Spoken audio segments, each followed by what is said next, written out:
Hello everyone, I am Lila Lazarus. Welcome to our web chat all about pain, specifically back pain. You're tuning in probably because you're in pain or someone you love is in pain and you're looking for a solution. Perhaps you're frustrated. Perhaps you've tried something and it worked for a while and it's not working anymore. Or you just are looking for a solution and you don't know where to turn. We have experts with us, real leaders in the war on pain. We have Dr. David Steinberg, a physical medicine and rehabilitation physician and the medical director of St. Joesph Mercy's Rehabilitation Services. And next to me, Dr. Rosalie Tocco-Bradley, another star from the show tonight on Discover Remarkable, an anesthesiologist and pain medicine physician and the system chair and medical director of the St. Joesph Mercy Department of Anesthesiology. Thank you both for being with us at Channel 7 tonight. And we really want to hear from you. We want you to speak with us. We want to answer your questions live via email, phone, on Twitter, hashtag Discover Remarkable. We want to know your thoughts on pain. What's happening? Are you suffering? What hurts? What have you done about it? What are you looking for? So again, you can call, write in, tweet. The number to call, 248-356-0077, 248-356-0077. But let's get right to you. First of all, this is a show like none we've ever done before, specifically on pain and back pain. What did you think? I thought it was great. I'm just so excited and so appreciative of your spearheading this effort and getting the word out and really bringing the message from Rosalie and St. Joe. So thank you very much. You guys are on the front line. What is it that people don't know about people in Southeast Michigan and pain? I think that there's many patients who don't believe there is a solution out there for them, and there is always a solution. We may not take away all of your pain, but there are absolutely lots of approaches to pain.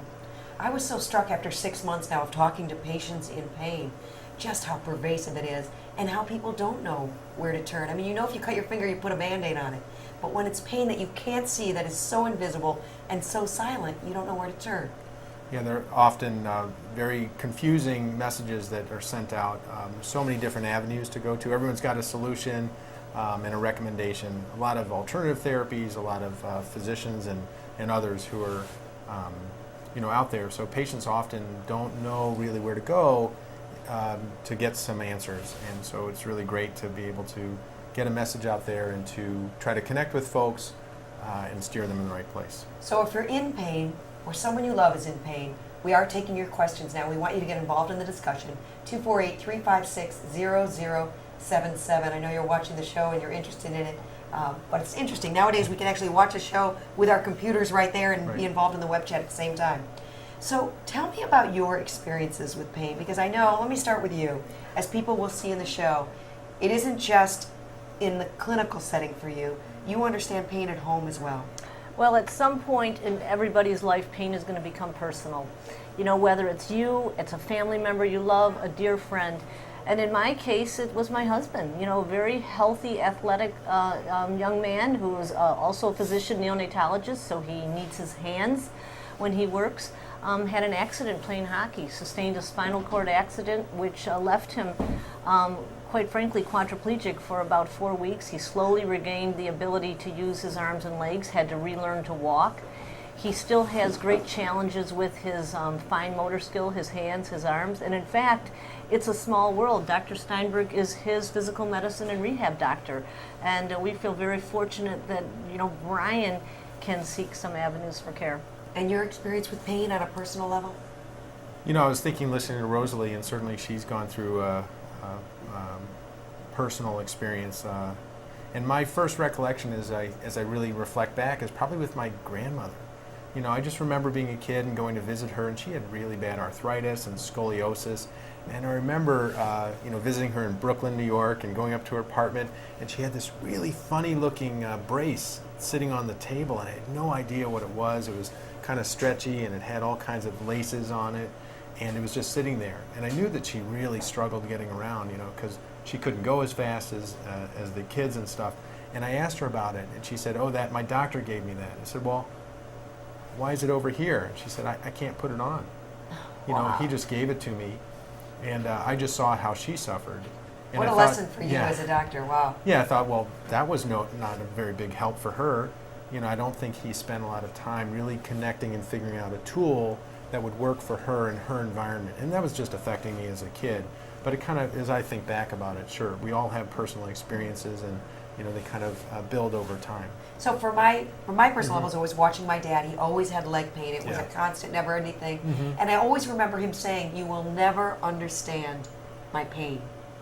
Can I understand somebody else's pain? Well, I'm glad you brought that up. Pain is subjective, and by that we mean everybody's pain is personal. Even the same injury in two people will be experienced very differently, and that is part of the definition of pain. My pain is not your pain. So, can we understand it? Well, at some level, but if somebody tells you their pain is a 10 out of 10, it doesn't matter what you think it is. Their pain is a 10 out of 10. How do you know how much pain somebody's in?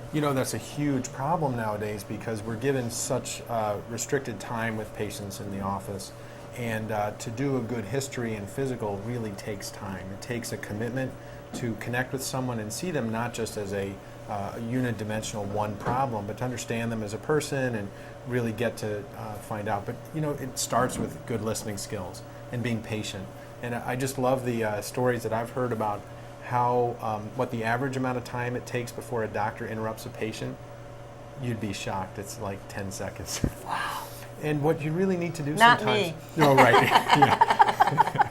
What you really need to do is just create a trust and a conversation with the patient, and just be open to hearing their story, and which means listening. And it's an art form that takes time.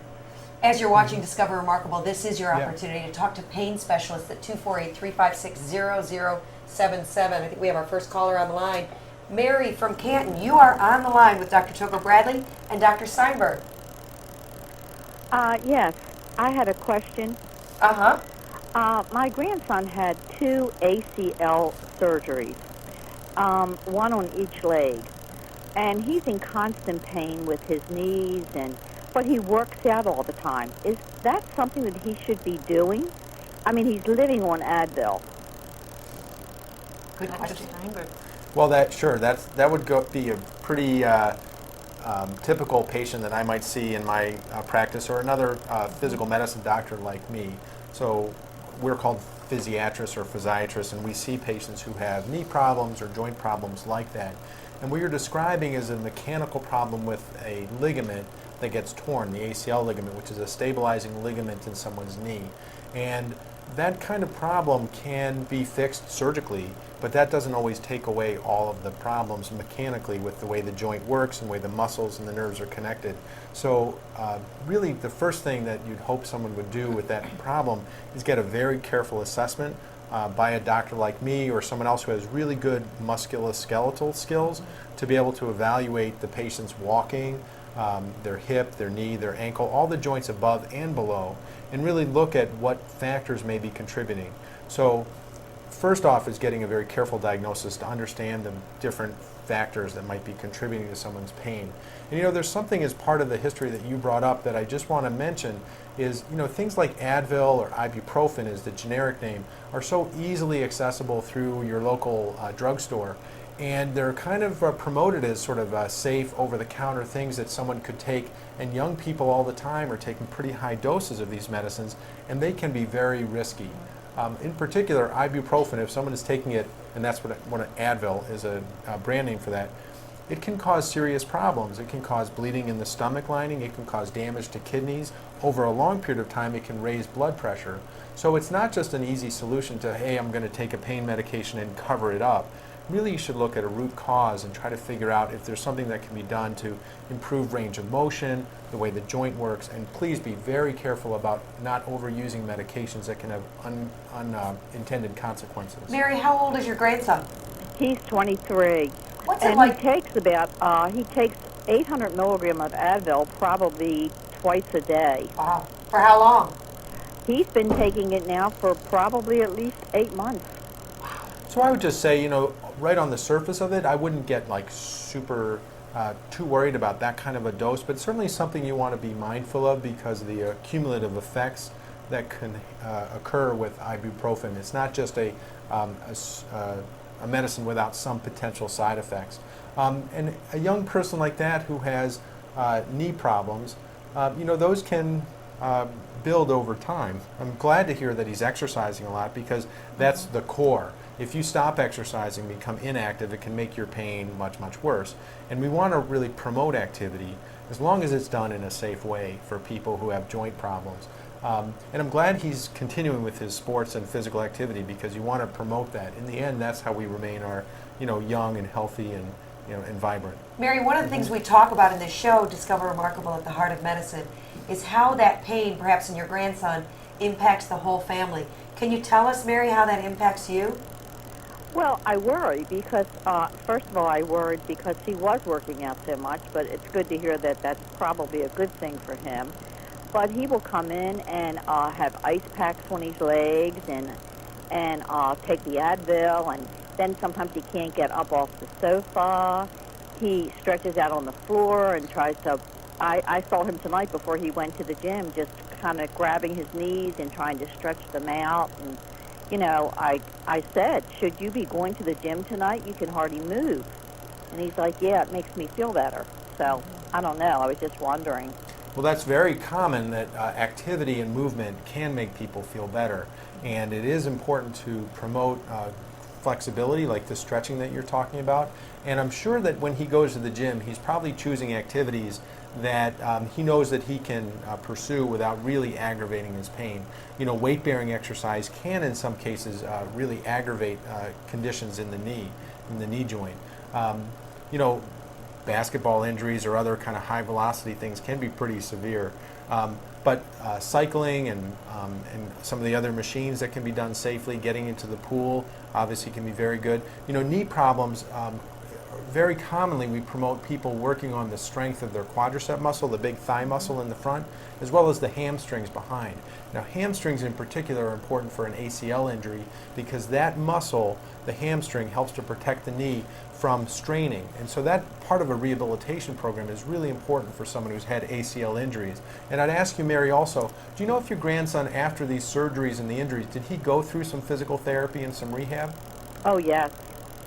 He had physical therapy and rehab for probably 8 weeks after each surgery. Yeah, that's pretty common. And my guess is that the orthopedic surgeon that worked with him talked with him about the mechanics of the knee and maybe using some braces, because knee braces, if they're designed properly and fit well, can really help promote people being active with less risk of further injury.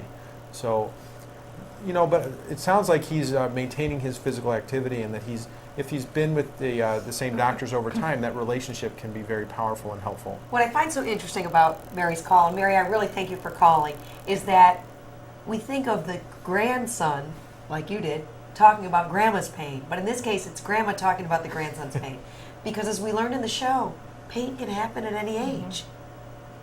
So when you see somebody younger who's in pain, how important is it not to be so invasive right away and not to jump right to surgery or not to jump right to an injection? Well, it's got to be very individualized. So there are some conditions and problems that do require a surgical intervention pretty quickly. Like, we understand that no matter how much rehab or therapy you might do, it's just not going to repair an ACL tear. But not all ACL tears require surgical repair. That's got to be very individualized. Another big concern for shoulder injuries, for instance, is a rotator cuff tear. If it's a complete tear, no matter how much rehab you're doing, it's not going to reconnect that tendon and really restore it. So getting in the hands of a really good skilled surgeon who understands, not just jump in for any problem, but just for the right ones is really important. It seems like so many people are having shoulder surgery these days. You hear about it over and over again. It's an epidemic. Talk for a minute. Mary, thanks so much for calling. Very much. All right. Very interesting to find out that it's fine that he works out at night. So thank Yeah. you. I'm glad it was helpful, Mary. You take care. You too. Bye-bye. Talk a little bit about how pain ruins lives and what you've seen. Well, I think the story tonight, speaks to that.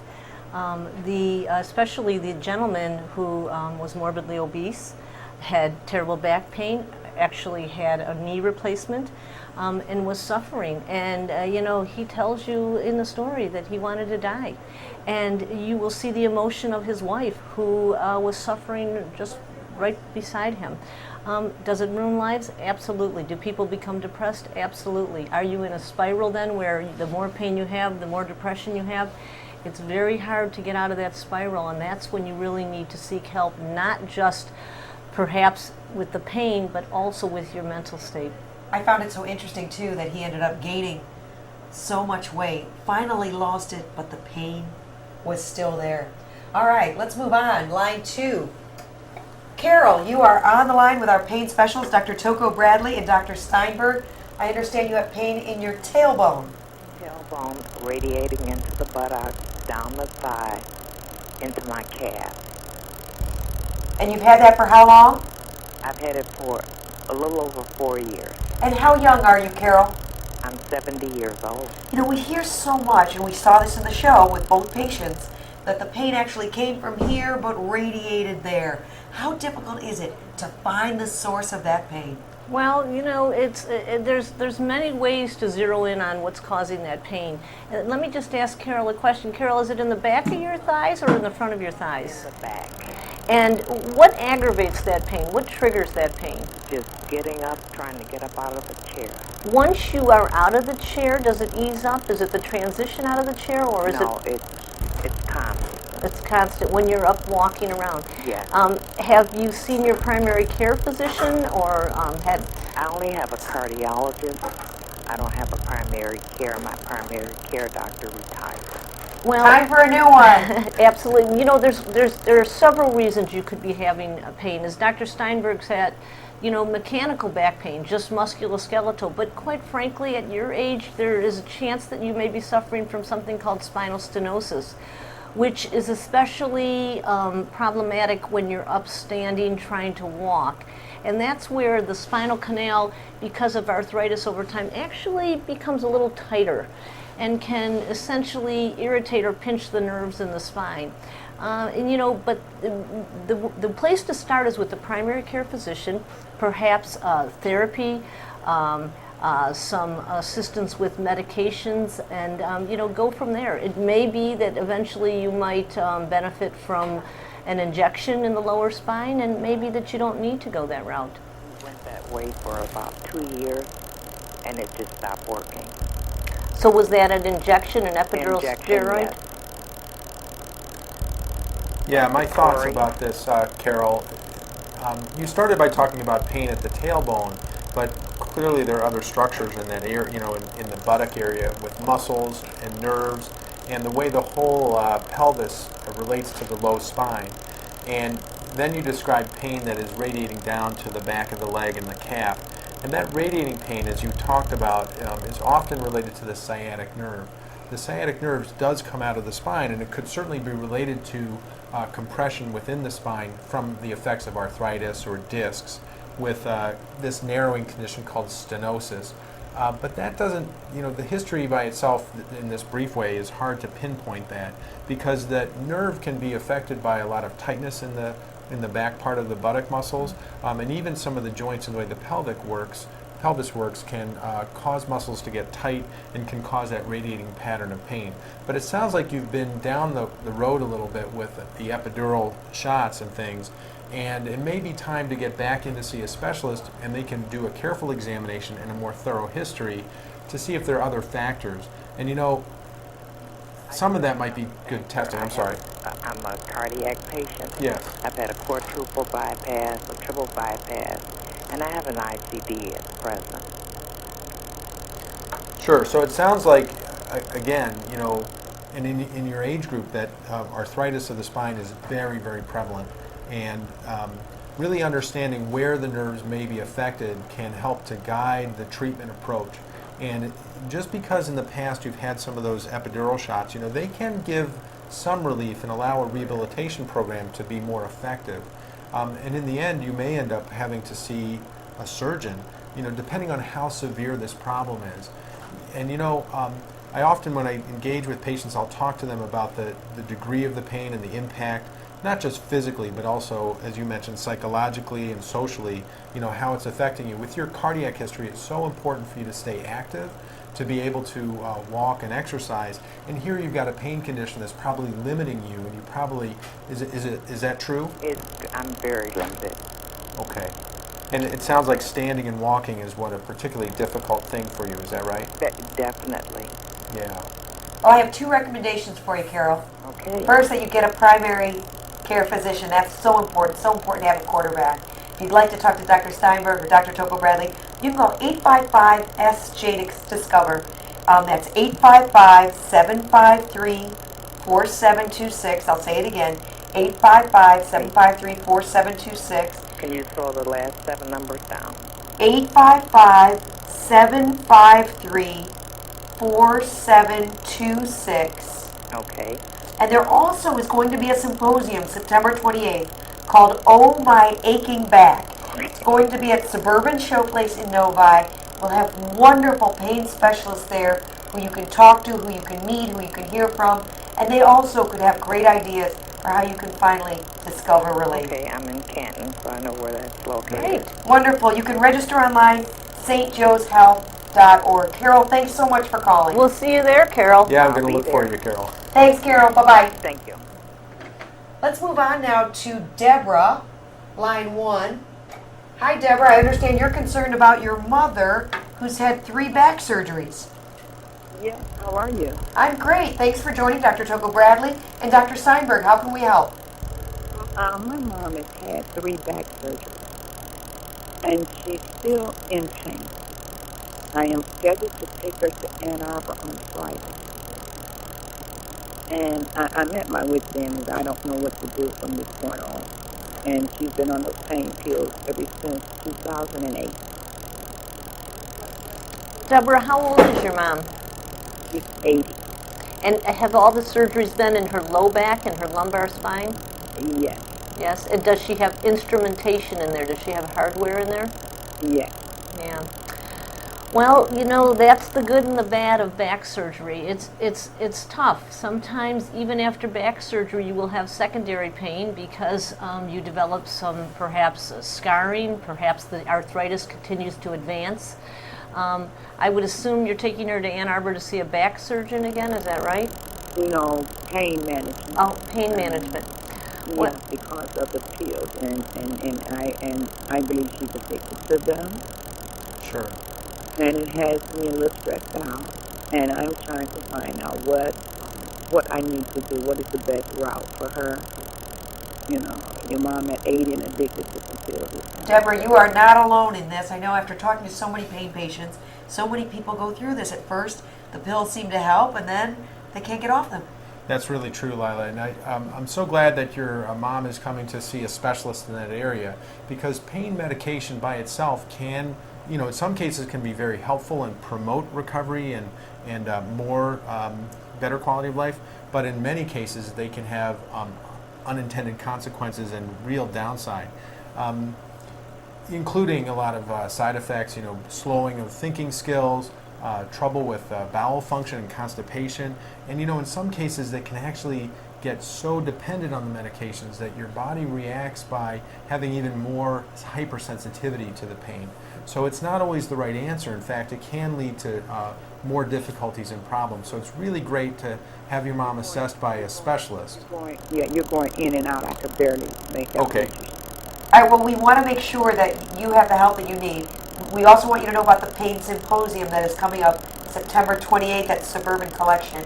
And Say that again? there is a pain symposium. It's called Oh My Aching Back. Pain specialists will be there. They can help your mom, and you would probably be interested as well. It's September 28th at the Suburban Collection in Novi, and you can register at stjoeshealth.org. Can I just At mention the, something? Yes. at the Suburban, you say Suburban Collection? Correct. Suburban Showplace Collection in Novi.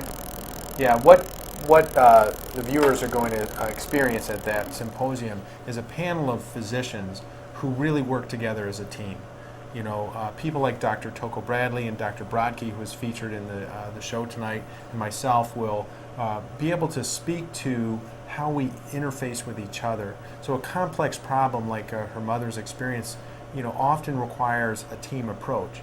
And now it sounds like she's going to see a specialist who has some experience in managing the narcotics or potentially the addiction issues to be assessed for that.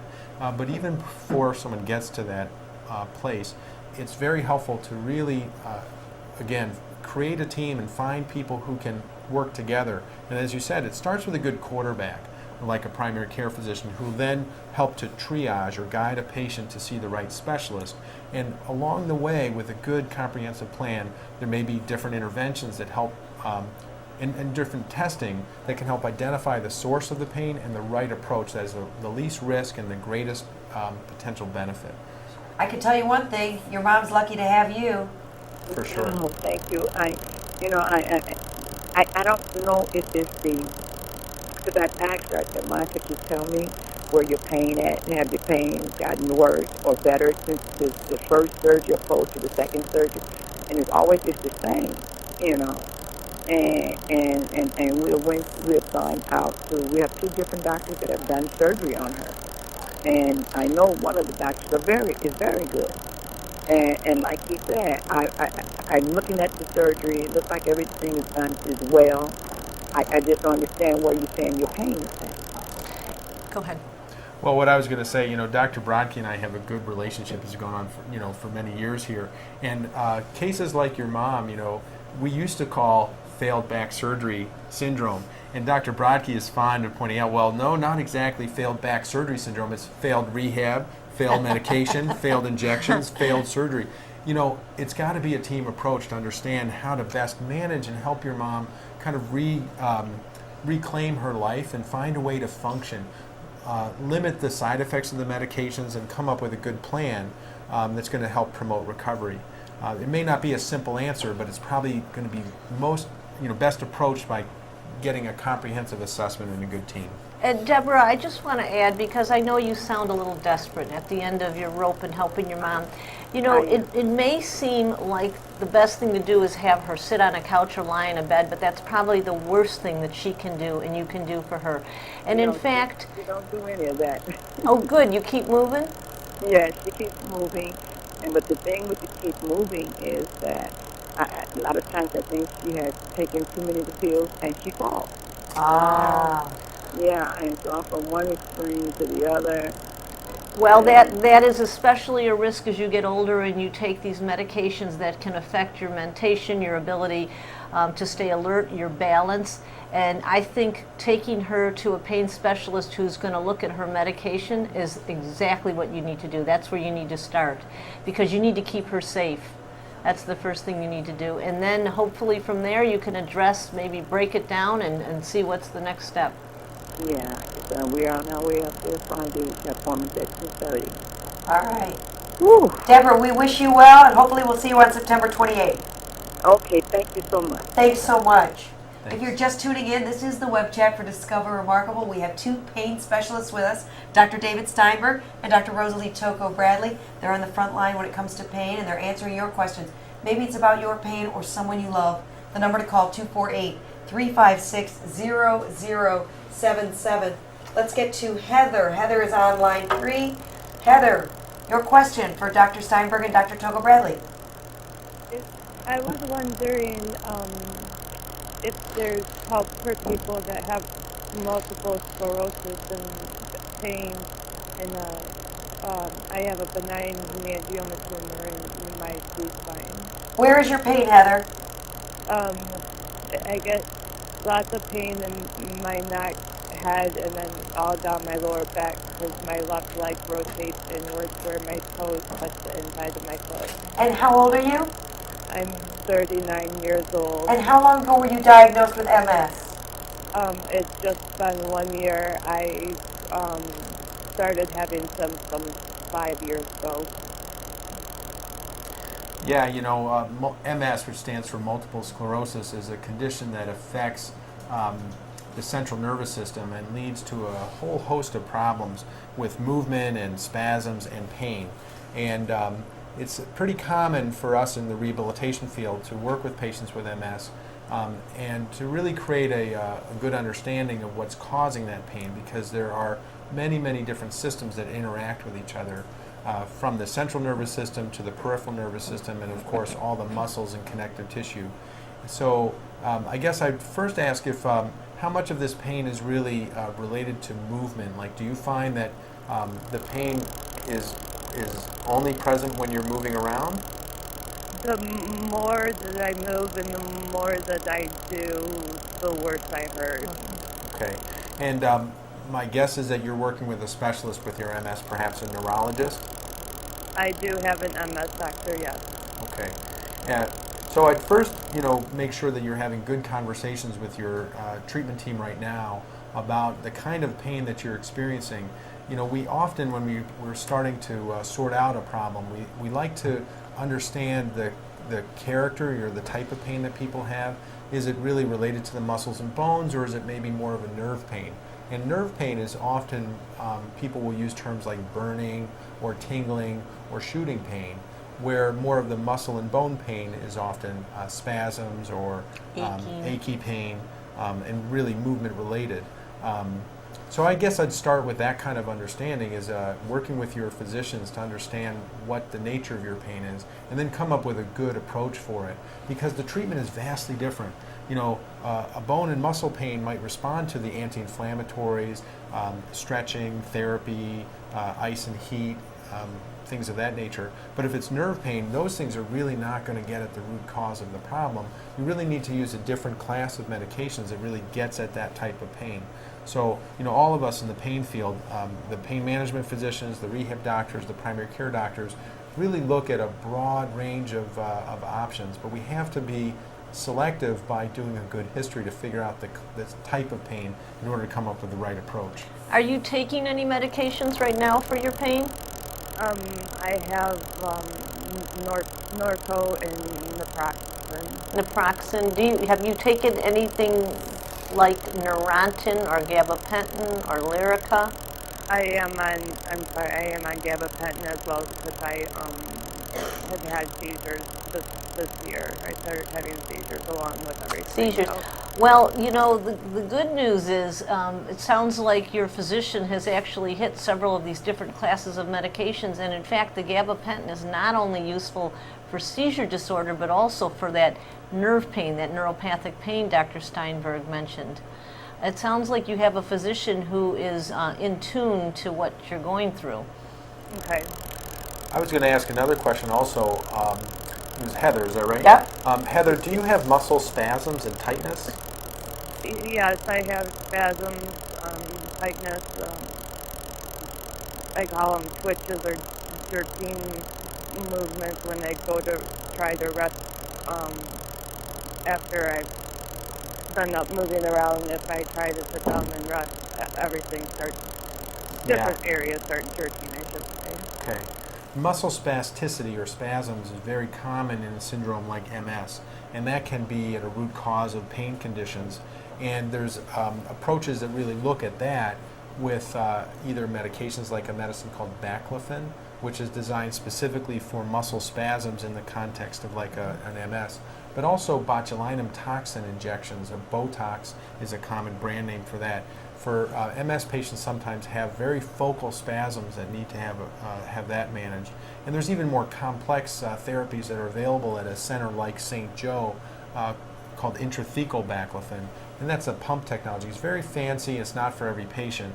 But that's something that I'm sure your neurologist would be able to guide you on to see if those kinds of advanced therapies may be appropriate for you.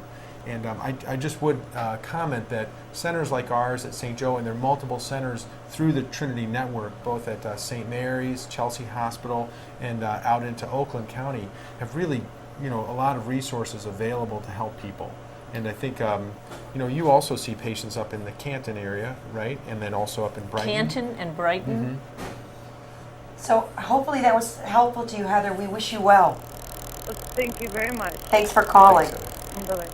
This is now our second half hour of the web chat. You've been watching Discover Remarkable at the Heart of Medicine, and now we have two of the stars from the show, two people on the front line when it comes to pain, Dr. David Steinberg and Dr. Rosalie Tocco-Bradley, here to answer your calls and questions. We want you to get involved in the conversation. We know a lot of people are out there in pain, and if it's not you, it's someone you love. So the number to call is 248-356-0077. You can email us or tweet us using hashtag Discover Remarkable. Let's get to line 2. Doug, you are on the line. I understand you have a broken tailbone. Yeah. Tell us your story. Okay. It was about a year ago. I fell off a porch and broke my tailbone. Wow. Sounds a lot like Ted in the show. Yeah. Sounds like what? Sounds like Ted, the guy you just saw on the show. Oh, I didn't see it. Oh, okay, keep going.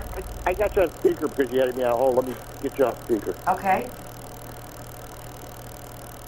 Okay. So yeah, they told me when I went to the emergency room, look, they told me it shouldn't be any worse than about 2 months, and it's been almost a year. That's been a year on the 15th. I can't stand it. Doug, that tailbone is called your coccyx bone, and I have seen in a subgroup of patients that after they fracture that tailbone, it's never quite right. Most people do heal and the pain resolves, but there is a subgroup of patients who just continue to be plagued by that. And quite frankly, there's a couple different things that you can do. One is sometimes a little injection in the ligament that attaches to that bone, and the sacrococcygeal ligament can relieve the pain and even reduce some of the inflammation long term. And I've had some patients who once they have 2 or 3 injections, they're fine. There is also a procedure called a coccygectomy, which is actually a fancy name for actually going in and removing the tailbone. Now, obviously, surgery should be the last resort, but I'll tell you, it's a fairly simple surgery and can offer profound relief if nothing else has worked for you. So I would say that you need to go back to your primary care physician, start there, and let them know what you're experiencing, and I think from there you would have a referral to either a physical medicine and rehab doctor or a pain clinic, and step through the process of what might be the next best intervention. I went to both of those. I went to one yesterday and one today. And when I saw your show, I went to my neurologist yesterday, and I went to my orthopedic doctor today. And what did they say?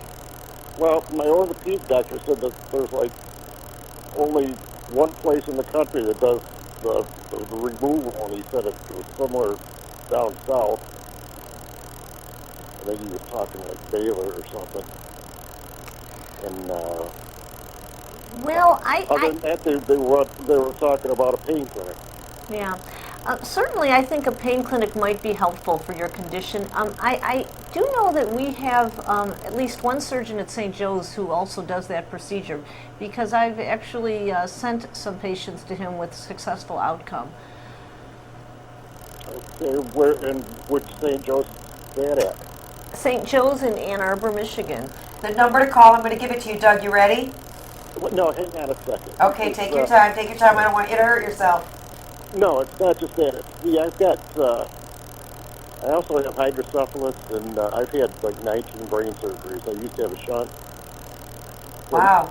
So now I'm epileptic, and I can't get to these places. Wow. Yeah, and that probably had some impact on your fall to begin with. Is that accurate? They think that maybe that was the case. I don't know. Yeah. Well, yeah, I've been epileptic for about 10, 12 years. Wow. I've had I had the shunts and things like that, and then they did a third ventriculoscopy to get rid of the shunt, because that was a nightmare. Well, I'd love to invite you to this pain symposium, September 28th, at the Suburban Showcase Collection in Novi. Chris Chelios will be speaking. You'll have pain specialists there who you can talk to and get to know. And the number I would suggest you call at St. Joe is 855-SJ-DISCOVER. That's 855-753-4726. I'll say it again. 855. I gotta get a pain. Okay.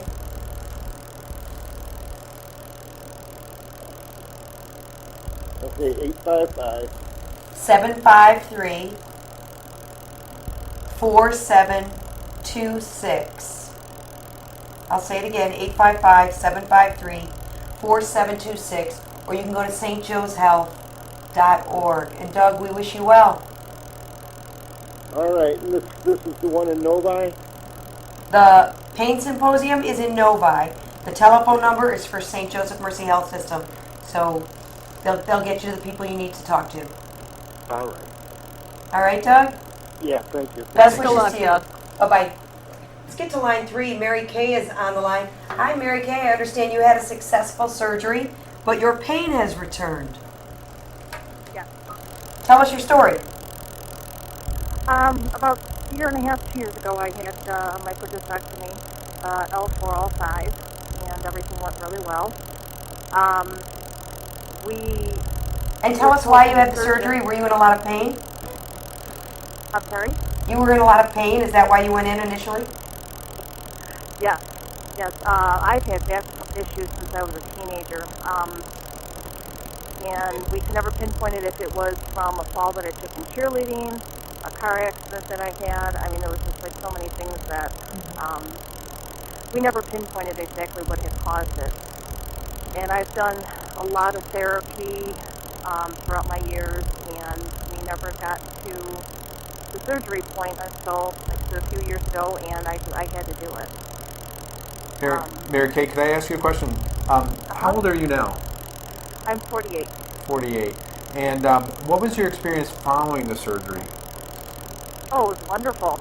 I had my surgery at St. John Hospital in Detroit, and I was there overnight.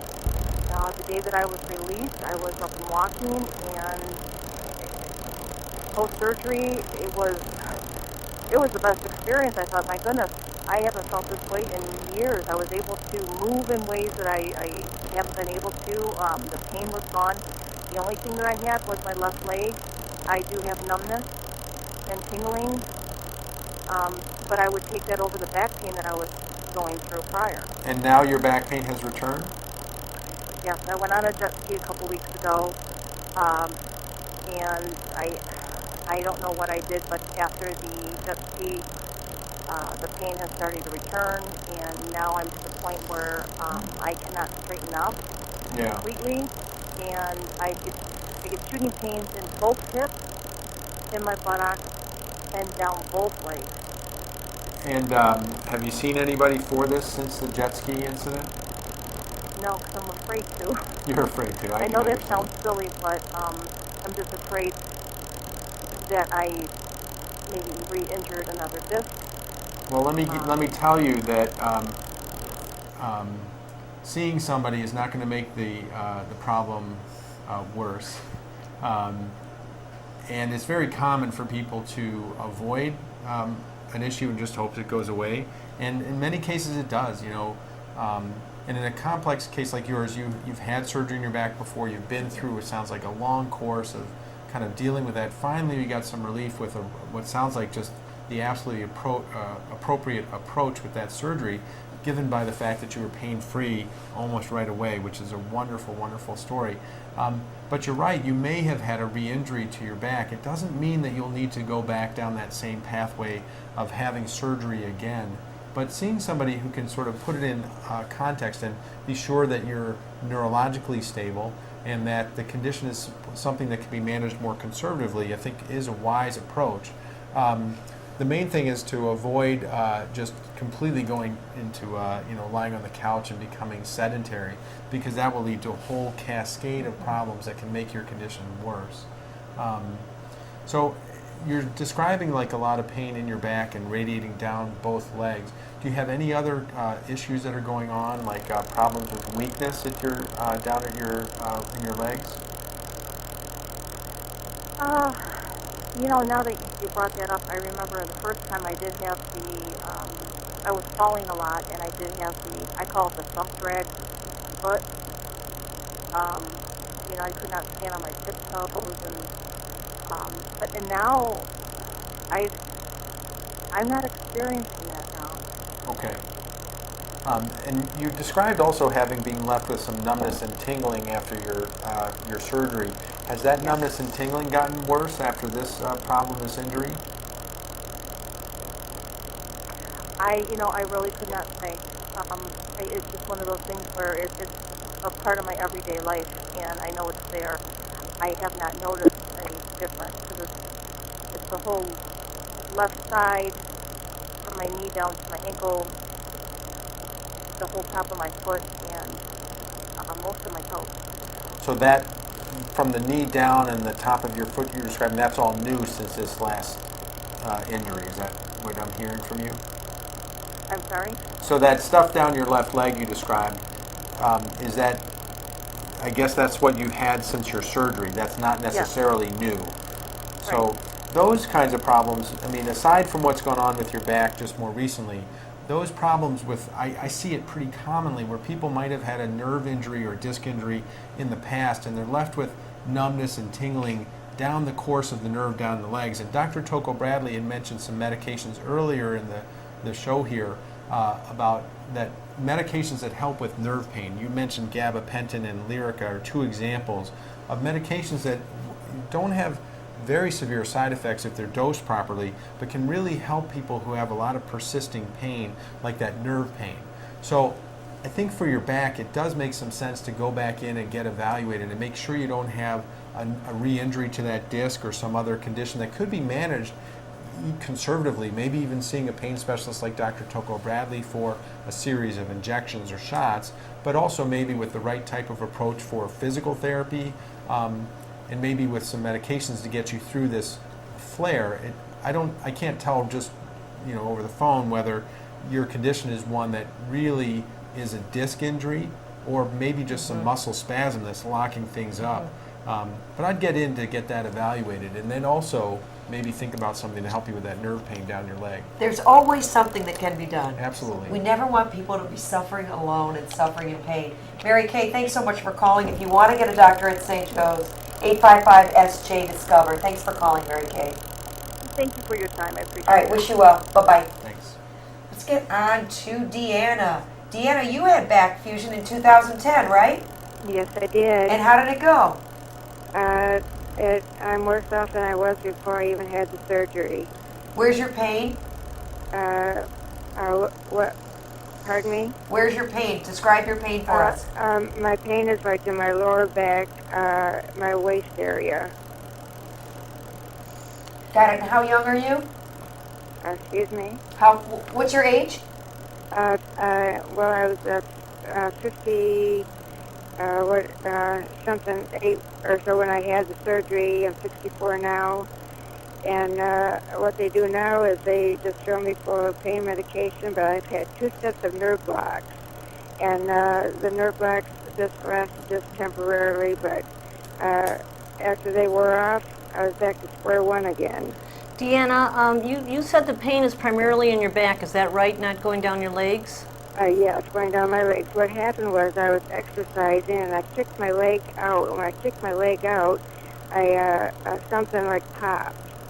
And I'm in the motion of trying to fix it myself. I was just, but I could never get it fixed.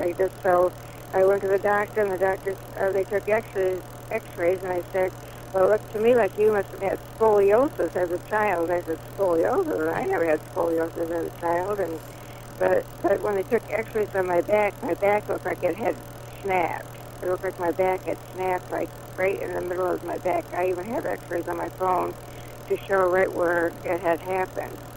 And I've been quite like a worker all my life, and I still am. I still keep on working right along, even though I'm in the shape I'm in. And I get a pain injection like every 6 to 8 weeks to get me through like to another 6 or 8 weeks. Do you know what type of injection is it? Is it facet injections or is it an epidural? She told me she calls it like a cocktail. She says it's like a cocktail is what she gives me. Mm-hmm. Do you know what part of your back they're injecting? They're injecting like my lower hip area and like on both sides, but that's the extent of it. Well, Deanna, it's a little hard to sort out over the phone. It sounds like you have a complicated condition, and after you've had a fusion like you've undergone, sometimes things can shift or they can become degenerated above where the fusion is, because usually the spot where the fusion is stays stable. Once it's in there, that area is not going to cause you as much pain as the areas above or below it.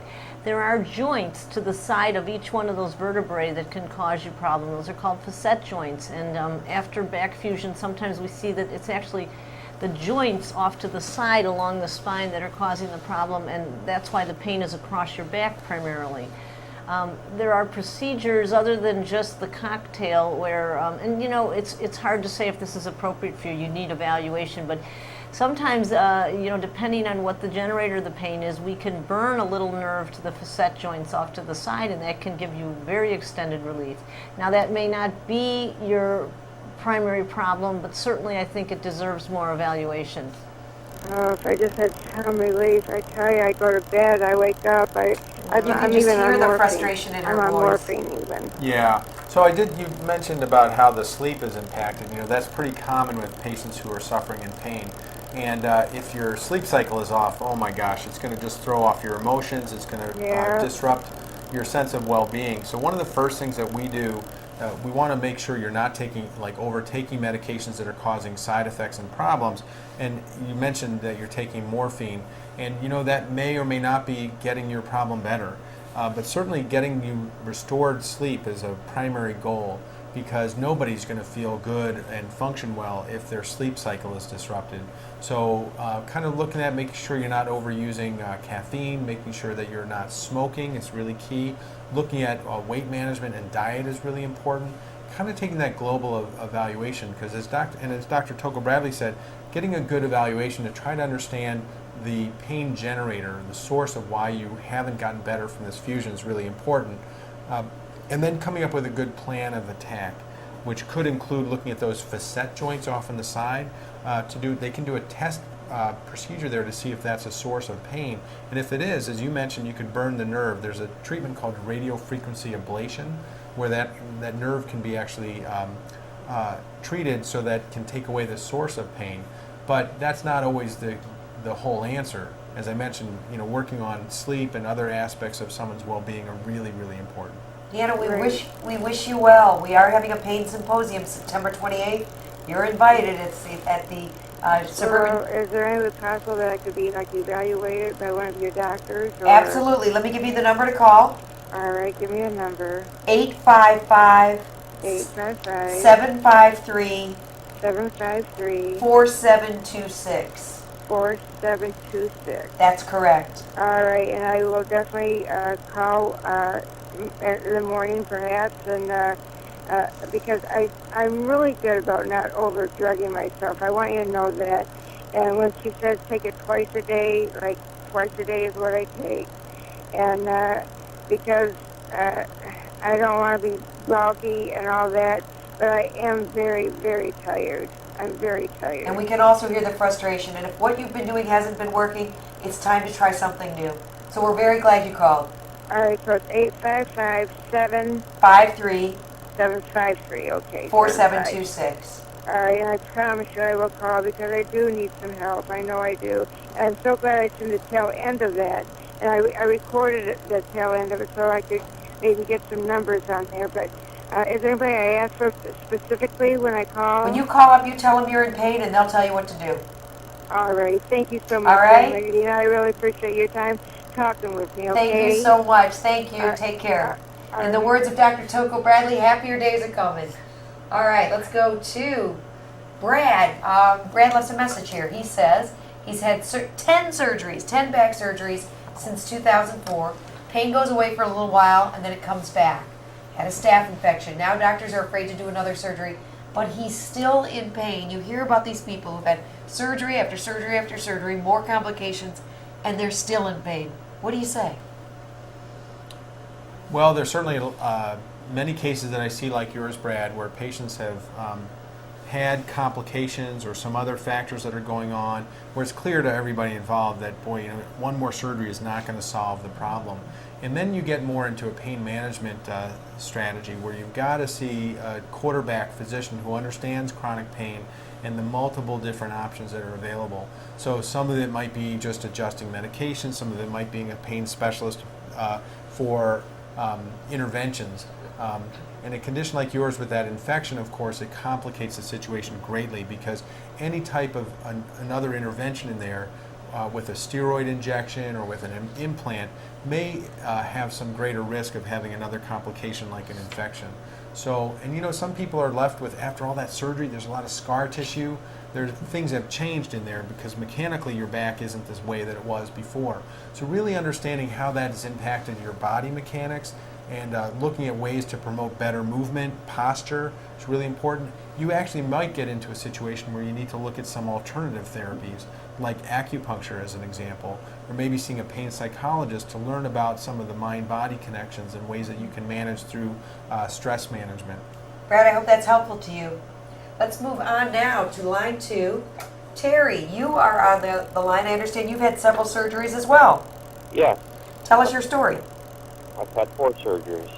Well, you're now on the line with Dr. David Steinberg and Dr. Rosalie Tocco-Bradley. So how can we help? Tell us your story. Well, thank you. My first surgery was in '96, and it was L4, L5. And from what I understand, the doctor who performed that surgery had plated one side with a screw in each vertebrae, above and below, and he packed it with cadaver bone. 2 years later, had to go in October, same 98, for a second surgery. And I went to a different surgeon who had told me that the screws had come loose, the bone pretty much had dissolved, and the disc below L4, L5 had ruptured and had to be replaced. So I had to have L4, L5 redone, and L5S1, and the doctor plated both sides using my bone, I guess crushed up to pack in between each vertebrae. Then about a year after that, I was getting better, and then I started getting worse, much more pain. And the doctor, after myelograms and everything else that they had run, realized that he had to go back in and found that my body had rejected the metal, had turned the metal black, and So they're saying you're allergic to this metal. right, I was 2 to 3% of the population that are allergic to metal. So my body rejected it and had not only turned it black, but encased the screws and the plates with tissue and additional nerve endings and things that had to be all cut out, and the screws and everything removed and repacked with more bone. And then about a year after that, they had to go back in and I guess just kind of repack and fix things back up. So even after all this, you still have debilitating pain. I've had pain now. I've been disabled and on workman's comp, which is getting much more difficult. Now for 14 years, and I've been in constant pain. You must hear stories like his all the time. Terry, are you taking pain medicine? Oh yes, that's causing problems too. I take Cadian 100 milligrams twice a day. Which is a form of morphine. Right. Just for those who don't know, right? That's a lot of morphine, and probably what's happened over your time is your body has needed more and more of that dosing, because what happens is we develop a tolerance to these type of medications, and you actually appreciate less and less benefit as you take more of them. Dr. Steinberg mentioned that sometimes you get into this hypersensitivity, or we call it hyperalgesic state, where actually that high a dose of morphine is not only not addressing your pain, but in some ways maybe making it worse because you're so hypersensitive. One thing that we haven't mentioned here, but patients who've had multiple back surgery might be a candidate for, is a spinal cord stimulator. If you're on high dose medications, it's not addressing your pain, you've had multiple surgeries and you continue to have persistent pain, there may be an opportunity to see a spine surgeon for consideration of a stimulator which is implanted in the back. It has a little generator that's, implanted in your subcutaneous tissue somewhere on your side or your buttocks, and has been, again, it's only a subset of patients who may benefit. We would do a trial first. There would be a phase 1 trial, and if that seems to address your pain, and it's not going to cure your pain, but if it takes your pain from a 10 to a 5, that's a win. So that may be something else to explore, Terry. Right. Well, during the first surgery, I forgot to mention, my doctor that did the second surgery said that the first surgeon had crushed the S1 nerve root. Ouch. And I've got constant pain and numbness down my right leg into the first quarter. I wanted to mention also, Terry, just pick up where Dr. Tocco-Bradley left off. The issue about using the opiate pain medications is very important not to lose sight of that, because so often a patient goes in with pain conditions, and you've had it for 14 years, and there's clearly tissue damage in there and nerve pain. And in order to treat nerve pain with an opiate pain medication like Cadian or morphine, you've got to use very, very high doses, and there can be a lot of side effects from that. And there may be a much more specific way to manage that, and my guess is that you've been on some nerve pain medications more specifically. Is that true? Yeah, I've had nerve blocks and coddles, and I had yesterday, my pain specialist did some site pain injections, trigger points. He's also recommended that I have this test or this procedure done for the electrode stimulants. And it was denied. I'm going to interrupt Terry because we're running out of time, but I want to say, for someone like Terry and the dozens and dozens of people who are calling and we won't be able to get to, what's the first step? They've been in pain, they've tried everything, they've had multiple surgeries. What now? They're still in pain. Well, I just want to emphasize, Lila, as Terry has just pointed out, he's had numerous surgeries. He has it sounds like a really competent, good team of folks who he's working with. And there may be some ways to, tweak this situation, improve it, but I don't necessarily want him to abandon the treatment team that he's been working with so far. There's a lot of history in that, and they know him really well, and I don't want to discourage him from sticking with that. And that's true for many of the people that we've interacted with tonight as well, that it takes a while to engage and create a good, strong relationship with a patient, and there's real value in that, is really connecting with someone, and we shouldn't lose sight of that. We have two people still on the line who've been waiting a long time. I'm going to get to Nancy. Nancy, are you with us? Yes, I am. Very quickly, tell me your story. Sure. I had scoliosis.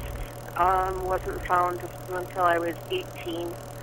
I had a double curve. They basically told me if I did not have surgery immediately, I would be dead in 6 months because it had caused so much damage. I had kidney failure. I was having angina attack.